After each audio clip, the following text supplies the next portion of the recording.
Welcome to my channel. আজকে আবারও আপনাদের সাথে শেয়ার করে নেব দুর্দান্ত স্বাদের চিকেনের একটা প্রিপারেশন। খুব সহজ পদ্ধতিতে চিকেন চাপের রেসিপি আপনাদের সাথে শেয়ার করে নিতে চলেছি। তার জন্য 500 গ্রাম চিকেনকে বড় সাইজ করে কেটে নিয়ে একটা করে চিড় লাগিয়ে রেখে দিলাম। এবার মশলাটা তৈরি করে নেওয়ার পালা। তার জন্য 1 চামচ পোস্ত, 1 চামচ চারমগজ আর 1 চামচ কাজু বাদাম শুকনো অবস্থায় গুঁড়ো করে নিলাম। এবার এই শুকনো মশলার মধ্যে দিলাম কয়েক টুকরো রসুনের কোয়া, পেঁয়াজের কুচি, আদা কাঁচা লঙ্কা আর দিলাম অল্প একটু টক দই। এবারে জল ছাড়া সমস্ত উপকরণটা মিহি করে পেস্ট করে নিলাম।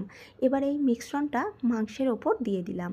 মাংসটা এই দিয়ে ম্যারিনেট করতে হবে। গুঁড়ো মশলার মধ্যে দিলাম কাশ্মীরি রেড চিলি পাউডার, গোলমরিচের গুঁড়ো, স্বাদ অনুযায়ী লবণ, দিলাম গুঁড়ো দুধ আর দিলাম 1 চামচ করে গোলাপ জল আর কেওড়া জল।